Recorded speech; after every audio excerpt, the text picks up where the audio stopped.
Hi guys, welcome back to my channel. আজকে আমার 8th anniversary blog নিয়ে তোমাদের কাছে চলে এসেছি। আর আজকের দিনটা তো বুঝতেই পারছো আমার কাছে ভীষণ স্পেশাল। তো আজকের প্রত্যেকটা মুহূর্ত ছিল আমার বিয়ের মুহূর্তগুলোকে রিক্রিয়েট করবার। আর এটা তো প্রত্যেক মানুষের কাছে খুব একটা টাচি জিনিস হয়।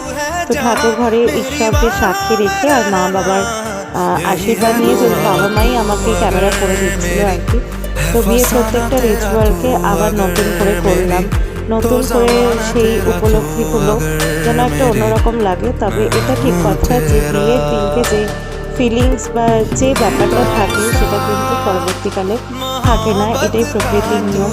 তো প্রত্যেকটা জিনিসকে সেইভাবে রিক্রিয়েট করতে করতে মনে হলো তোমাদের সাথেও দিনের প্রত্যেকটা মুহূর্তকে শেয়ার করি। জানি তোমরা বড় ব্লগটা দেখেছো, তবুও এই শর্টস ভিডিওটা কেমন লাগলো তোমাদের জানিয়ে কিন্তু